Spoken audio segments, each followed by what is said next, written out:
நமது சேனலின் விளம்பரங்களுக்கு sunnatroth@gmail.com. السلام عليكم ورحمة الله تعالى وبركاته. الحمد لله رب العالمين. الصلاة والسلام على رسول الله محمد بن عبد الله هو نور من نور الله صلى الله عليه وسلم. يا أيها المشتاقون بنور جماله صلوا عليه وآله وصحبه ولجميع المسلمين كلهم أجمعين. اللهم صل على سيدنا محمد طب القلوب ودوائها وعافية الأبدان وشفائها ونور الأبصار وضيائها وقوت الأرواح والأبدان وعلى آله وصحبه وسلم تسليما. أما بعد فأوصيكم يا عباد الله وإياي بتقوى الله.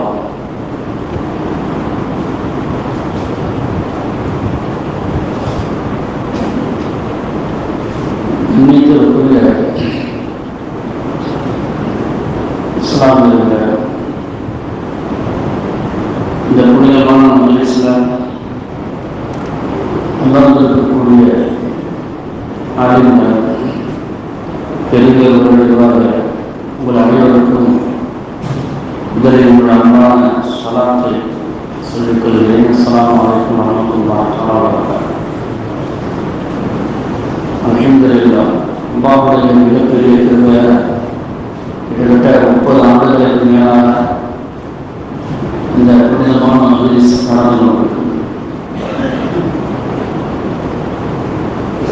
இந்த மஜ்லிஸ் அங்கீகாரத்துக்கு இது ஒரு பெரிய விஷயம்.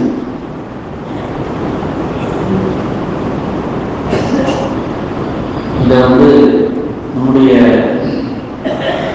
மறைந்த பணம் உத்தரத்தை பாகிஸ்தான் முதல்ல உருவாக்குறாங்க. அவங்களோட சேர்ந்து இந்த ஊரில் சில முக்கியஸ்தர்கள் நல்லுள்ள உடையவர்கள் இதை உருவாக்குனாங்க. இதன் மூலமாக நிறைய நன்மைகள் அவங்க பெற்றிருந்தாங்க. உண்மையில அப்துல்லாஹி வாரிசா நிறைய ஊர்களுக்கு நிறைய செஞ்சிருக்கிறாங்க. நான் இந்த ஊருக்கு மிகப்பெரிய நன்மை உருவாக்கி போயிட்டாங்க. இந்த மஜ்லிஸ் நடக்கிற காலமெல்லாம் அவர்களுக்கு நன்மை போயிட்டு தான் இருக்கும். இந்த மஜ்லிஸ் உருவாக்குவதற்கு யாரெல்லாம் காரணமாக இருந்தார்களோ அனைவருக்குமே இந்த மஜ்லிஸிலிருந்து நன்மைகள் போய்கொண்டுதான் இருக்கு. ஒரு பெரிய சதகத்துல் ஜாரியாக இதை கொண்டு எவ்வளவு மாற்றங்கள் இந்த மஜ்லிஸை கொண்டு எத்தனை பேர் தெரிந்திருப்பாங்க,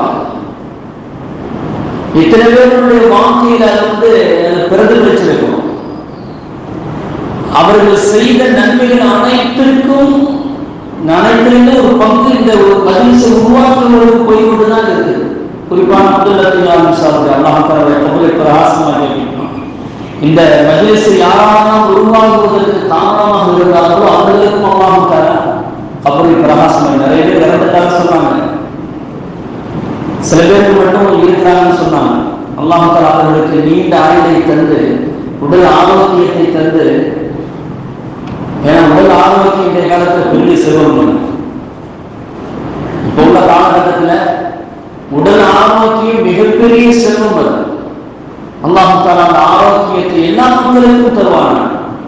இந்த ஊர்வாசிகள் அனைவர்களுக்கும் தருவாங்க. இந்த மஜ்லிஸில் யாரெல்லாம் கலந்திருக்கிறார்களோ இனிமே கலங்க இருக்கிறார்களோ அனைவருக்கும் அல்லாஹ் தஆலா அந்த பாக்கியத்தை தருவாங்க. அல்லாஹ் தஆலா இந்த மஜ்லிஸ் கியாமத் நாள் வரை நடப்பதற்கு அல்லாஹ் தௌஃபீக் செய்வார். ஏன்னா ரசூலுல்லாஹி ஸல்லல்லாஹு அலைஹி வஸல்லம் அவர்களுடைய அந்த ஹதீஸை படிப்பது என்பது ஒரு பெரிய பாக்கியம். குர்ஆனுக்கு அடுத்த அந்தஸ்தில் புகாரி ஷரீஃப் இருக்கிறது. குர்ஆனில் எப்படி 30 ஜுஸுகள் பிரிக்கப்பட்டிருக்கிறது, அதே மாதிரி புகாரி ஷரீஃபில் 30 ஜுஸுகள் பிரிக்கப்பட்டிருக்கிறது. இது ஆரம்பித்து இது நடக்கக்கூடிய எல்லா ஊர்களிலும் பரக்கத்தை அல்லாஹ் தஆலா கொட்டி கொடுத்து கொண்டே இருக்கிறார். ஏனென்றால் நபிகள் நாயகம் ஸல்லல்லாஹு அலைஹி வஸல்லம் அவருடைய துஆ இந்த ஊருக்கு வந்து கொண்டே இருக்கும். அது எந்த சந்தேகமும் கிடையாது. நிச்சயம் அவர்களுடைய துஆ இந்த ஊர் மக்களுக்கு இருந்து கொண்டே இருக்கிறது. காரணம், அவர்களுடைய புனிதமான இந்த ஹதீஸ் இந்த ஊர்ல படிக்கப்பட்டு கொண்டே இருக்கிறது. எவ்வளவு பெரிய வாக்கியங்கள்! படிக்கக்கூடிய நமக்கும் அந்த வாழ்க்கையும் இருக்கிறது, கேட்கக்கூடிய அந்த அந்த மக்களுக்கும் அந்த பாக்கியம் இருக்கிறது, நடக்கக்கூடிய அந்த ஊருக்கும் அந்த பாக்கியம் இருக்கிறது. நபிகள் ஸல்லல்லாஹு அலைஹி வஸல்லத்துடைய துஆ வரணும்னா சும்மாவாக இருக்குது. சஹாபாக்கள் கூடி விட்டது அதுக்கு தானங்க. நபிகள் ஸல்லல்லாஹு அலைஹி வஸல்லத்துடைய துஆ வேண்டும் என்பதற்கு தானே கூடி விட்டார்கள். எல்லா சஹாபாக்களும் ஆசைப்பட்டார்களே, யா ரசூலல்லாஹ் உங்களுடைய துஆ எங்களுக்கு வேண்டும், உங்களுடைய ஷஃபாஅத் எங்களுக்கு வேண்டும் என்று எல்லா சஹாபாக்களும் ஆசைப்பட்டார்களே. எதற்காக வேண்டி? நாயகம் ஸல்லல்லாஹு அலைஹி வஸல்லத்துடைய ஷஃபாஅத் இருந்தா, அவருடைய துஆ இருந்தா இந்த உலகத்திலும் ஈடேற்றம் அடைந்து விடலாம், மறுமையிலும் ஈடேற்றம் அடைந்து. அது இல்லாம யாரும் சொர்க்கத்துக்கு போக முடியாதுங்க. சொர்க்கத்துடைய பாலமே ரசூலுல்லாஹி ஸல்லல்லாஹு அலைஹி வஸல்லம். சொர்க்கத்திற்கும் நமக்கும் என்கிற பாலம் யாருங்க? கண்மணி முஹம்மது ரசூலுல்லாஹி ஸல்லல்லாஹு அலைஹி வஸல்லம் தான். அல்லாஹ் தஆலா அந்த பாக்கியத்தை நமக்கும் நம்முடைய சந்ததிகளுக்கும், இந்த மஜ்லிஸை உருவாக்கியவர்களுக்கும், இந்த மஜ்லிஸில் கலந்து கொண்டவர்களுக்கும், இனிமே கணக்கப்பவர்களுக்கும், இந்த ஊர்வாசிகளுக்கும் அல்லாஹ் தஆலா அதை நிரந்தரமாக்கி தருவானா. அருமையானவர்களே, இன்னைக்கு பாடம் நீ படிச்ச பாடங்கள் நிறைய மௌத்தை பற்றி, கடைசி மௌத்துடைய விஷயங்கள், ஜகாத்துடைய விஷயங்கள் எல்லாம் சொல்லப்பட்டது. உலகத்திலேயே எத்தனையோ வல்லரசு நாடு இருக்குன்னு சொல்றாங்க. அந்த வல்லரசு நாடுகள் தன்னுடைய எக்கானமியை உயர்த்துறதுக்கு எத்தனையோ திட்டங்களை போட்டாங்க. எல்லாமே இன்று வரை ஜீரோல தான் இருக்குது. எல்லாமே இன்னைக்கு தோல்வியில தான் முடிந்து இருக்கிறது. பெரிய பெரிய இன்னைக்கு பெரிய பெரிய திட்டங்கள் எல்லாம் தீட்டுறான். மக்களை எப்படியாவது ஒரு உயர்ந்த நிலைக்கு கொண்டு வந்து விடலாம், மக்களை ஏழை இல்லாத நாடாக உருவாக்கி விடலாம், சொந்த வீடு உள்ள வீடுகளாக மக்களாக உருவாக்கி விடலாம் என்று எத்தனையோ இன்னைக்கு முயற்சிகளை ஏற்படுத்தி இருக்கிறான். எல்லா வளர்ந்த நாடுகளும் ஏற்படுத்தி கொண்டு இருக்கிறான். எல்லா நாடுகளும். சில தினங்களுக்கு முன்னால யூடியூப்ல ஒரு விஷயம் பார்த்தேன். அதாவது இந்த வீட்டு லோன் எடுக்கிறாங்கல்ல, அதுல எவ்வளவு பெரிய மோசடி பண்றான்னு நல்லா அப்பதான் தெரியுது. ஆனா அசல் அப்படியே இருந்துகிட்டு இருக்கு. 50 லட்சம் ரூபாய்க்கு லோன் எடுத்து 38 லட்சம் ரூபாய் கட்டிட்டான். கடைசியில் 38 லட்சம் ரூபாய் கட்டிட்டோமே அப்படின்னு சொல்லிட்டு பேங்க்ல போய் மீதி 12 லட்சம் ரூபாய் கட்டி நம்ம க்ளோஸ் பண்ணிடலாம்னு சொல்லிட்டு அங்க போனா அடே அசல்ல 10 லட்சம் ரூபாய் தான் கட்டி இருக்கிறேங்கிறாங்க. எவ்வளவு பெரிய மோசடி பாருங்க, எவ்வளவு பெரிய மோசடி. கேட்டா நாங்கள் நாட்டு மக்களை வறுமையில் இருந்து நாங்கள் நீக்குகிறோம், இந்த நாட்டு மக்களை அசல் சொந்த வீடு உருவாக்கி கொடுக்கிறோம் என்று இன்னைக்கு திட்டம் தீட்டுறான். எல்லாம் மோசடியாக நடந்து கொண்டு இருக்கிறார். அப்பவும் வறுமையில தான் இருக்கிறார். ஆனால் இஸ்லாம் மட்டும் தாங்க வறுமையை ஒழிப்பதற்கு அற்புதமான ஒரு திட்டத்தை தீட்டியது. ஜகாத் என்ற ஒரு திட்டம். உலகத்தில எல்லா அரசர்களும், எல்லா வளர்ந்த நாடுகளும் இதனுடைய திட்டங்களை பார்த்து பார்த்து திகைத்து போகிறார்கள். இது இல்லாம வேற எவ்வளவோ முயற்சிகள் எடுக்கிறார்கள். அந்த நாட்டுடைய அந்த நிறுவனம் மட்டும்தான், எந்த பேங்க் அந்த நிறுவனத்தை உருவாக்குகிறதோ, எந்த பேங்க் அதனுடைய திட்டங்களை உருவாக்குகிறதோ, எந்த அரசுகள் அந்த திட்டங்களை உருவாக்குகிறோம், அந்த அரசர்கள் மட்டும், அந்த நாட்டு மட்டும்தான், அந்த கவர்மெண்ட் மட்டும்தான் பிரோஜனம் அடைகிறது ஒழிய நாட்டு மக்கள் அங்கு மிகப்பெரிய சோதனைக்கு உள்ளாக்கப்படுகிறார்கள். நாட்டு மக்களுக்கு அங்கு சோதனைக்கு உள்ளாக்கப்படுகிறது. சவுண்ட கூட்டுங்க, ஏன் குறைக்கிறீங்க? ஒண்ணுமே செய்யாது, அப்படியே இருக்கணும். ஏன்னா நாட்டு மக்களுக்கு அங்கு மிகப்பெரிய சோதனை உருவாக்கப்படுகிறது. நபிகள் நாயகம் ஸல்லல்லாஹு அலைஹி வஸல்லம் அவர்களும் அல்லாஹ் தஆலா இந்த திட்டத்தை உருவாக்கி கொடுத்து 100 வருஷம் கூட பூர்த்தி ஆகலங்க. இஸ்லாமிய நாடு, சாம்ராஜ்யம் ஏழைகளே இல்லாத ஒரு நாடாக உருவாக்கினாங்க. ஏழைகளே இல்லாத ஒரு நாடு. நபிகள் நாயகம் ஸல்லல்லாஹு அலைஹி வஸல்லம் அவர்கள் மக்காவிலிருந்து மதீனாவுக்கு போகும்போது அங்கே சுராகா என்று சொல்லக்கூடிய அந்த மனிதர்கிட்ட சொன்னாங்க, எந்த விதமான செயல்பாடுகள் இன்னும் ஆரம்பிக்கல, வெறும் திட்டம் மட்டும்தான் இருக்கிறது, எதுவுமே இல்லை, சொந்த ஊடு இல்லை, சொந்த வீடு இல்லை, சொந்த நாடு இல்லை, உடுக்கிறதுக்கு மாட்டு துணி இல்லை, எதுவுமே இல்லை. பெருமானார் ஸல்லல்லாஹு அலைஹி வஸல்லம் சுராகாவை பற்றி சொன்னாங்க, அப்பா உனக்கு கைசர் கிஸ்ரா மன்னனுடைய அந்த காப்பை அறிவிப்பேன் என்று சொன்னார்கள். நடந்ததா இல்லையா? நபிகள் நாயகம் ஸல்லல்லாஹு அலைஹி வஸல்லம் திட்டம் போட்டு காட்டினார்கள். 10 ஆண்டு காலங்கள் ஜக்காத்துடைய திட்டத்தை, அந்த ஜக்காத் என்ற ஏழை வரியை சரியான திட்டம் தீட்டி ஒரு ஊரில் நடத்தப்பட்டால் 10 ஆண்டு காலம் தான் அந்த ஊர்ல யாருமே ஏழைகள் இருக்க மாட்டாங்க. 10 ஆண்டு காலம் தான். அதை முடித்து காட்டினார்கள் உமர் இப்னு அப்துல் அசீஸ் ரஹ்மத்துல்லாஹி அலைஹி அவர்கள். கரெக்டா ஹிஜ்ரி 86ல உமர் இப்னு அப்துல் அசீஸ் ரஹ்மத்துல்லாஹி அலைஹி இஸ்லாமிய சாம்ராஜ்யத்தை ஆண்டு கொண்டு இருக்கிறார்கள். ஜகாத் பணத்தை வாங்குறதுக்கு ஆளே கிடையாது. ஜகாத் பணத்தை வாங்குறதுக்கு ஆளே இல்லைங்க. ஏழைகளே இல்லாத ஒரு இஸ்லாமிய சாம்ராஜ்யமாக உருவாக்கி காட்டினார்கள். உலகத்திலே யாரும் தீட்ட முடியாத ஒரு திட்டம் இந்த திட்டம். ஆனா இன்னைக்கு இஸ்லாமிய ஊர்களில் ஏழை மக்கள் இருக்கிறாங்க, கையெழுதிக்கிட்டு இருக்கிறாங்கன்னா அதுக்கு யாரு காரணங்க? யாருங்க காரணம்? செல்வந்தர்களுக்கு தான் காரணம். ஜகாத் என்பது சரியான முறையிலே திட்டம் தீட்டி அதை சரியான இஸ்லாம் சொல்லி இருக்கக்கூடிய அந்த முறைப்படி ரசூலுல்லாஹி ஸல்லல்லாஹு அலைஹி வஸல்லம் அவர்கள் சொன்ன முறைப்படி சரியான முறையில கணக்கிட்டு கொடுப்பதற்கு பெயர்தான் ஜகாத் என்பது. நீங்கள் ஜகாத் பணத்தை நோம்பு வந்துருச்சுன்னு வைக்கல, இப்ப என்ன தெரியுமா பழக்கம்? ஆஹா, ஜகாத் கணக்கு போட்டா பல லட்சம் வருது, இது எப்படா நம்ம கொடுக்கிறது? அதனால என்ன செய்யறாங்கன்னு சொன்னா, இந்த ஷாபான் மாசம் வந்துட்டால பேங்க்ல போய்கிட்டு என்ன பழக்கம் இருக்குல்ல, அந்த மேனேஜரை பார்த்துக்கிட்டு அப்பா 100 ரூபா கட்டில உழவு வேணும், 50 ரூபா கட்டில உழவு வேணும், 20 ரூபா கட்டில உழவு வேணும், 10 ரூபா கட்டில 20 ரூபா நினைச்சுவாங்க.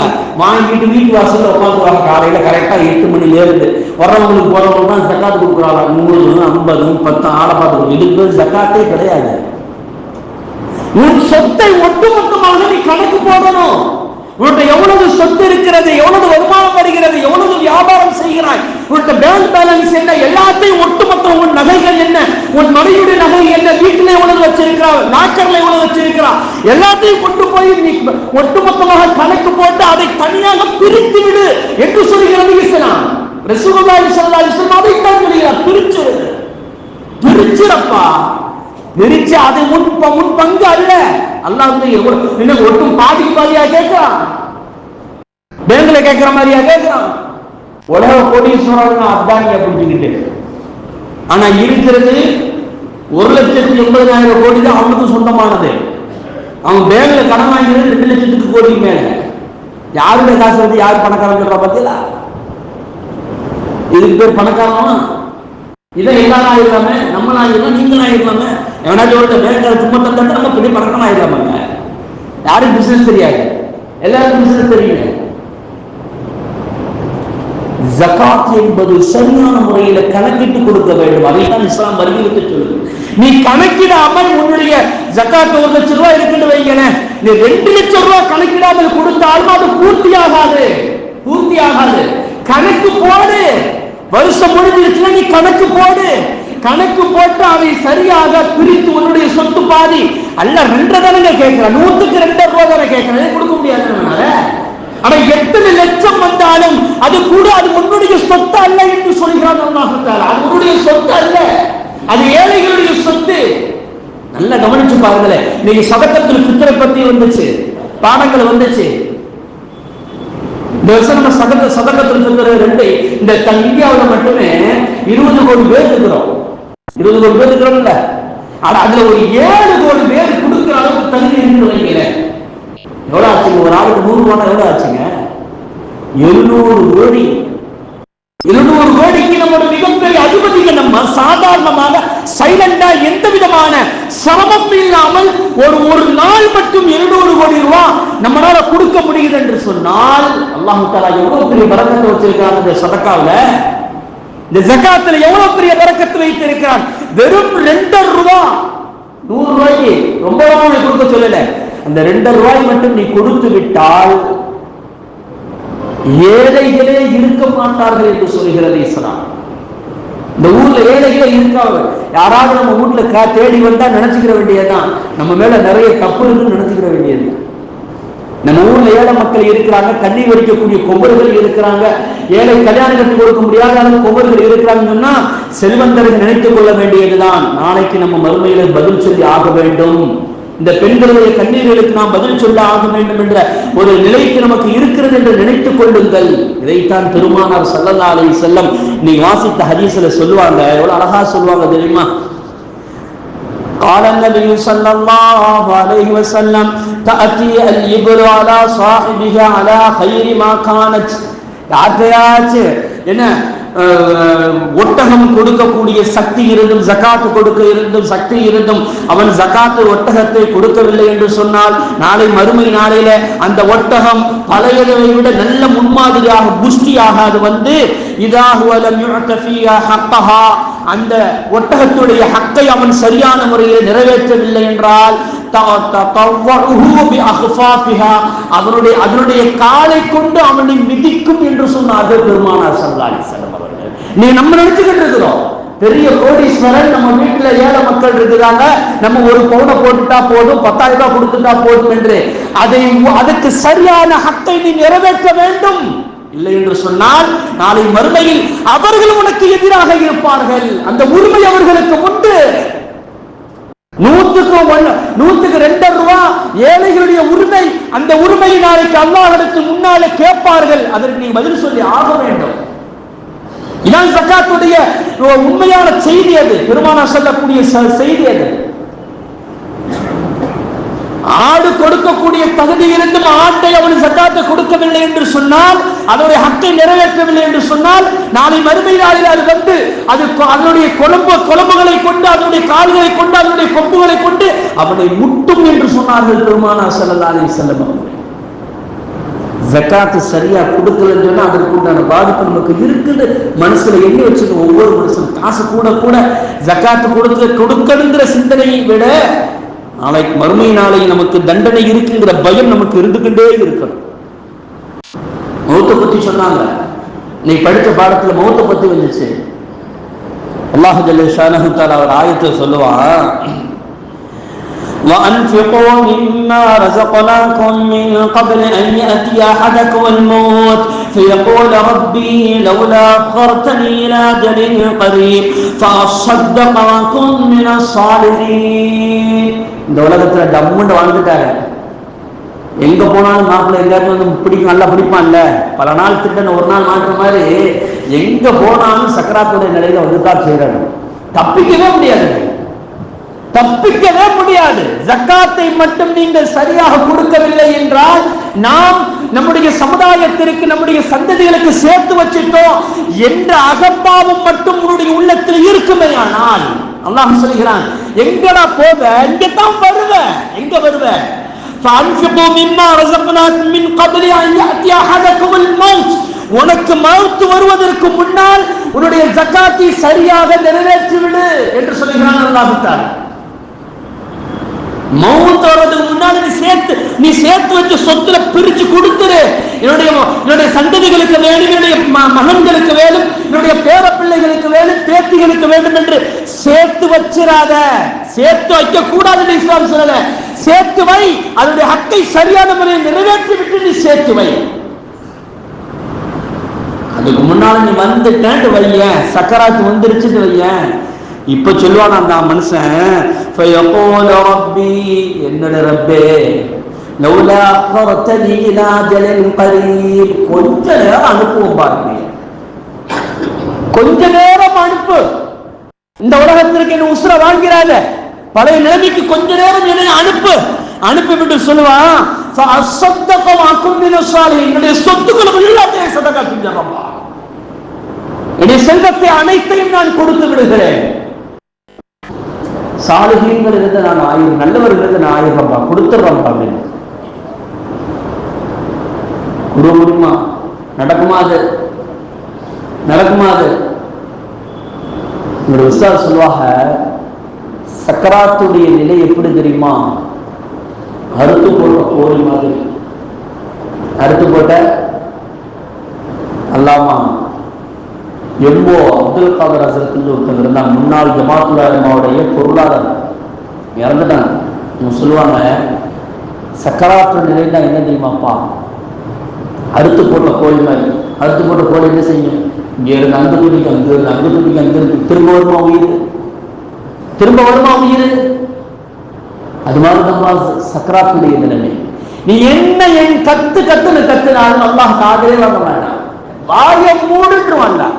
உனக்கு கொடுத்த தவணை முடிஞ்சு போச்சு, இதுக்கு மேல நீ பேசாத, வாய மூடு.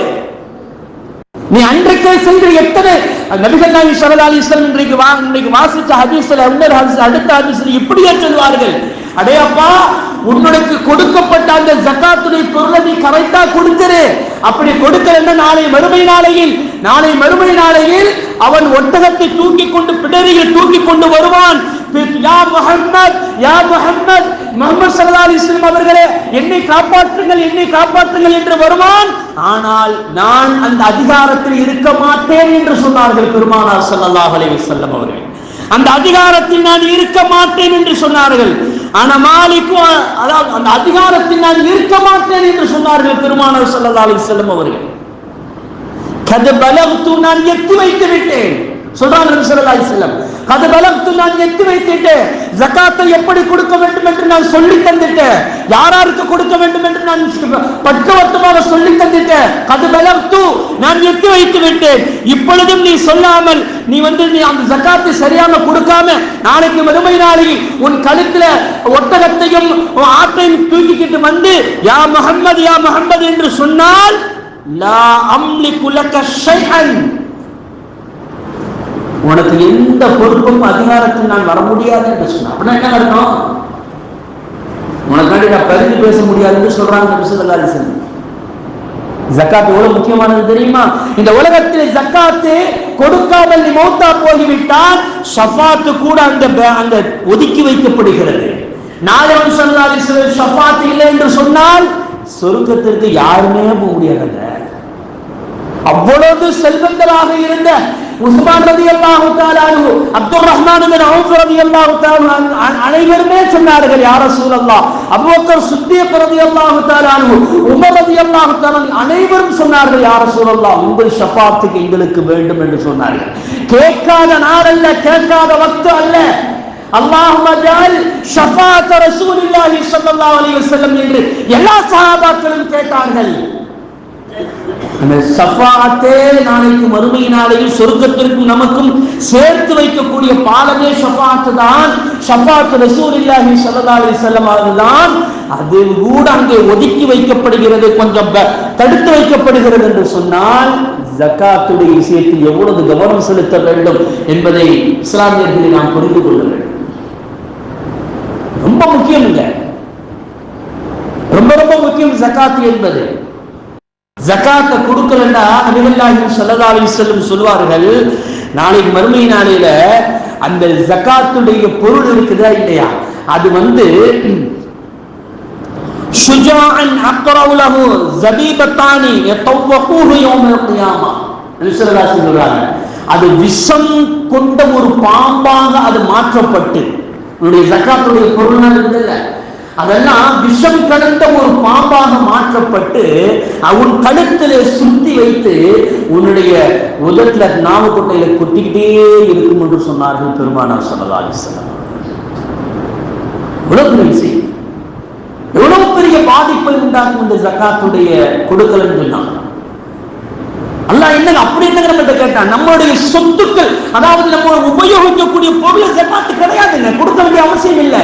உன் வீட்டு கொடுக்க வேண்டியதில்லை, உன்னுடைய காரு கொடுக்க வேண்டியதில்லை, உன்னுடைய வீட்டில் இருக்கக்கூடிய மிக்சி, கிரைண்டர், ஏசி எதுக்குமே நீ கொடுக்க வேண்டியதில்லை. எவ்வளவு சலுகை! அட உனக்கு காலி மனம் இருக்கிறதா? காலி மனை உனக்கு விற்கவும் இல்ல, எதுக்குமே சும்மனா இருக்குது, இருக்கிற வரை உனக்கு ஜகாத்து கிடையாது. என்னைக்காவது மகளுடைய கல்யாணத்திற்கோ எதுக்கோ ஒரு காரியத்திற்கு நீ அதை விற்கிற என்று சொன்னால் வித்த உடனே ஜகாத்து கொடுக்க சொல்லுங்க இஸ்லாம். வித்த உடனே கொஞ்சம் ஜகாத் கரெக்டா எவ்வளவு வருதோ அதுக்கு 2 வருஷம், இத்தனை வருஷம் பண்ணி வச்சிருந்தீங்க. பெண்களை ஜகாத்து கொடு என்று சொல்கிறது இஸ்லாம். நிறைய பேர் பெண்களுக்கு ஜகாத் இல்லை, அதெல்லாம் மாப்பிள்ளை பார்த்துக்கலாம். என் பெண்கள் முஸ்லிம் தானுங்க. பெண்கள் உங்களுடைய நகைகளில் கொடுங்கள். அல்லாஹ் தஆலா சொல்கிறான், அதாவது அல்லாஹ் தஆலா சொல்லி தர்றான்,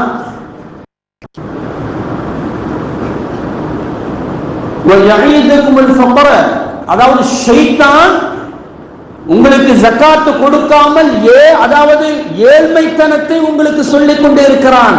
ஆனா அல்லாஹ் தஆலா மக்ஃபிரத்தன் வ ஃபضலா உங்களுக்கு பாவ மன்னிப்பையும் கூடுதலான வசதி வாய்ப்புகளையும் தருவேன் என்று அல்லாஹ் தஆலா சொல்கிறார். அல்லாஹ்வுடைய வாக்குறுதி, நீங்கள் ஜகாத் கொடுங்கள், அதை வளர்ச்சியை நான் தருகிறேன் என்று சொல்கிறார். வளர்ச்சியை நான் தருகிறேன். அட நான் தான் எல்லாம், நான் தானே எல்லாம், உனக்கு தருவதற்கும் எடுப்பதற்கும் எல்லாம் நான் தானே. அப்ப செல்வம் வர்ற வரை வாப்பா என்ன சொல்வார் தெரியுமா? அதற்கு துஆ செய்யுங்க, வசதியே இல்லாம இருக்கு, எந்த பிசினஸும் இல்லாம இருக்குது அப்படின்னு சொல்லுவோம். கொஞ்சம் ஒரு கடை வச்சவங்க அதற்கு துஆ செய்யுங்க, இப்பதான் அல்லாஹ் தஆலா முதல்ல ஒரு கடை வச்சு தந்திருக்காங்க. அதுவரை நல்லா தான் இருப்பாரு. கடை வச்சு முடிஞ்சதோட அப்புறம் கொஞ்சம் ஒரு மாதிரி அப்படி போவார். 2 கடை 3 கடை 4 கடை போயிச்சுட்டா பள்ளியாசலையும் திரும்பி பார்க்க மாட்டார், அஜரத்தையும் திரும்பி பார்க்க மாட்டார். ஜகாத்னா அதுவரையும் எவ்வளவு ஜகாத் கொடுக்கணும், இப்படி செய்யணும், அப்படி செய்யணும், இப்படி செய்யணும், என்னுடைய வருமானத்துல பாதி நான் பள்ளியாசலத்தில் வச்சிருவேன், அப்படி செய்யணும், இப்படி செய்யணும் எல்லாம் சொல்லுவாரு.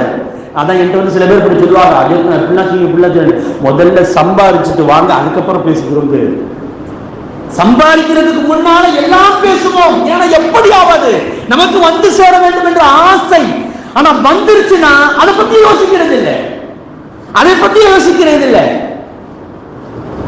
ஒரு ஆளை வந்து ஏன்பா நீ வசதியா இருக்கிற, நீ கொடுக்குற ஹஜ்ஜு பெருநாளைக்கு வந்து நீ நினைச்சேன்னு சொன்னா எப்படி எத்தனை ஒரு 10 ஆடு கொடுக்கலாமே அப்படின்னு அவர் சொல்றாரு. என்ன தெரியுமா, நாளை மனுஷர் மைதானத்தில் இவ்வளோ பெரிய கூட்டத்தை அல்லாஹ் தஆலா என்னை மட்டும் தான் கேட்க போறான், சும்மா இருக்க கேட்க அவருடைய நம்பிக்கை பற்றியல எப்படி இருக்குது. அல்லாஹ்வுடைய அந்த சிந்தனையை, அந்த கேள்வி எவ்வளவு இன்னைக்கு லேசாக எடுத்துக் கொண்டார்கள் தெரியுமா? இந்த வருடம் மட்டும் கிட்டத்தட்ட 10,000 கோடி ரூபாய்க்கு பிசினஸ் பண்ணிருக்காங்க 3 நாள்ல. இஸ்லாமியர்களை கொண்டு இந்த நாட்டுக்கு, தமிழ்நாட்டிற்கு கிடைத்த நன்மை 3 நாள்ல 10,000 கோடி ரூபாய். எந்த விவசாயம் எல்லாம் யார் அனுபவிக்கிறார்? விவசாயிகள் அனுபவிக்கிறார்கள். இஸ்லாமியர்களை கொண்டு விவசாயம் பயனடைகிறார்கள். நம்முடைய ஜகாத்துடைய திட்டம் இருக்கிறது, ஏழைகள் பயன்பெறக்கூடிய, தொழிலாளர்கள் பயன்பெறக்கூடிய திட்டம் தான் நம்முடைய திட்டம். நீ மட்டும் நல்லா வாழ்ந்துறாரு, மற்றவர்களை பாவி என்று சொல்கிறான் அல்லாஹ் ஜல்ல ஷானஹு. உலகத்தில் எந்த யாருடைய திட்டமாக இந்த மாதிரி இருக்குதா? எந்த நாட்டுடைய திட்டமாக இருக்குதா? அட ஜிபேல 2000 ரூபாய்க்கு குறையா உள்ளதுக்குலாம் ஜிஎஸ்டி போடணும் திட்டம் போடுறாங்க. ஒரு சோதனை தெரியுமா? கடைசியில் எதிர்கட்சிகள் நிறைய அமெரிக்கா அப்படி ஒத்துக்கிட்டாங்க.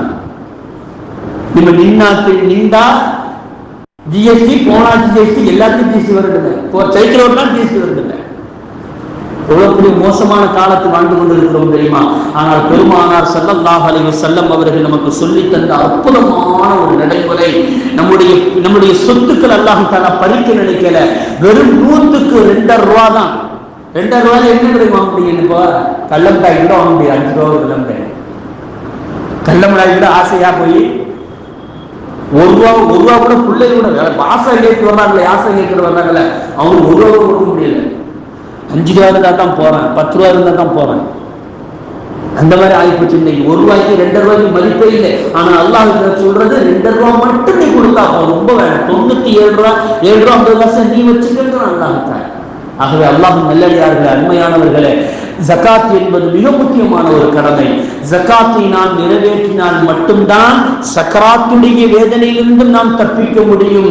நாளை மறுமையில் நபிகள் நாயகம் ஸல்லல்லாஹு அலைஹி வஸல்லம் ஷஃபாத் நாம் கிடைத்து நரகத்திலிருந்தும் தப்பிக்க முடியும்.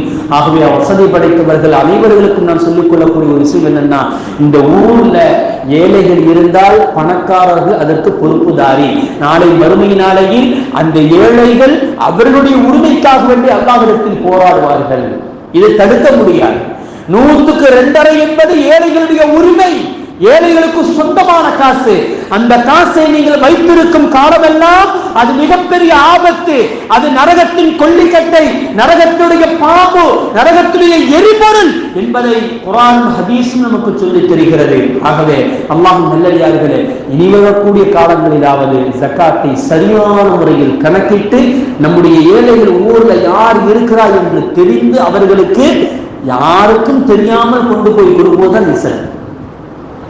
யாருக்கும் தெரியாம கொண்டு போய் கொடுக்குறதுனா என்ன, ஊட்ட திறந்துட்டு நான் ஏழைகள் கொடுக்குறேன், ஜக்காத்து கொடுக்குறேன், ஜக்காத்து வீட்டு வாசல்ல கியூப்ல நிற்க விட்டு கொடுக்கறதுக்கு ஜக்காத் இல்லை.